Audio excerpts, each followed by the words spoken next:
سر سید احمد خان 5 ذی الحج 1232 ہجری مطابق 17 اکتوبر 1817 عیسوی کو دلی میں پیدا ہوئے۔ سید احمد کی والدہ عزیز النساء بیگم کے غیر معمولی کردار نے ان کی اپنی زندگی اور انداز فکر پر گہرا اثر ڈالا۔ بچپن کا ایک واقعہ، وہ جب 11 برس کے تھے تو انہوں نے اپنے گھر کے ایک ملازم کو تھپڑ مار دیا۔ اس پر ان کی والدہ نے انہیں گھر سے باہر کر دیا۔ 3 دن بعد اس شرط پر گھر کے اندر داخل ہونے کی اجازت دی جب تک کہ انہوں نے اس نوکر سے معافی نہیں مانگی۔ غدر 1857۔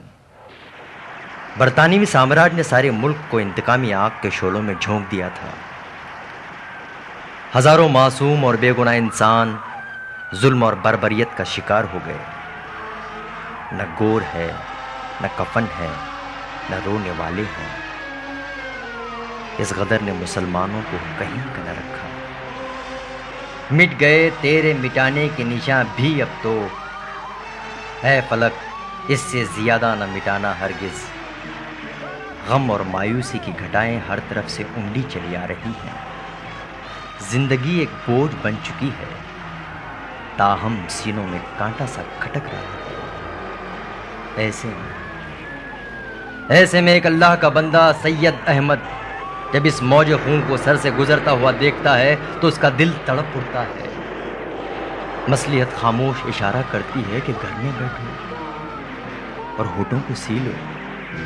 سہولت پسندی چپکے سے کان میں کہتی ہے کہ یہاں سے ہجرت کر جاؤ اور ان مصیبتوں سے چھٹکارا پاؤ، لیکن نہیں، سید احمد نے نا امیدی میں امید کی کرن کے ساتھ علم کی شمع کو تھامے، قوم کو اندھیرے گھب سے روشنی کی طرف لانے کے لیے سر سے کفن باندھ کر ایک سچے مرد مومن کا حق ادا کیا۔ سر سید کی دور اندیش نگاہ نے اس راز کو جان لیا تھا کہ قوم کی ترقی اس وقت تک ممکن نہیں جب تک وہ دین کے ساتھ ساتھ دنیاوی علوم سے آراستہ نہ ہوں۔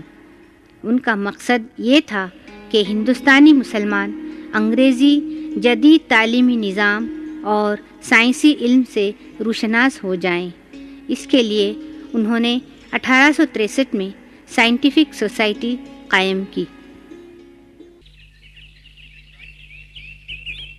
خدا کے فیصلے نیتوں پر ہوتے ہیں۔ نیک نیتی اور خلوص ہو تو کوئی بھی کام مشکل نہیں ہوتا۔ میں اکیلا ہی چلاتا جانب منزل، مگر لوگ ساتھ آتے گئے اور کارواں بنتا گیا۔ سید احمد کی تحریک کو عملی جامہ پہنانے کے لیے ان کے رفقائے کار نے ان کا بھرپور ساتھ دیا۔ ان میں الطاف حسین حالی، ذکاء اللہ خان، ڈپٹی نذیر احمد، شبل نعمانی اور ان کے خاص دوست محسن الملک، ان کے علاوہ وقار الملک، نواب سید محمود، زین العابدین، مولوی سمیع اللہ خان، مولوی چراغ علی، مولوی مشتاق حسین اور راجہ جے کشن داس جیسے کئی باشعور حضرات شامل تھے۔ بالآخر جیت ان کے خلوص، لگن اور بصیرت کی ہوئی۔ 1875 محمڈن اینگلو اورینٹل کالج کا سنگ بنیاد رکھا گیا۔ تب انہوں نے کہا، آج جو ہم بیج بو رہے ہیں کل وہ ایک بڑا درخت بن جائے گا، جس کی شاخیں برگد کے درخت کی طرح زمین میں نئی اور مضبوط جڑیں بھیجیں گی۔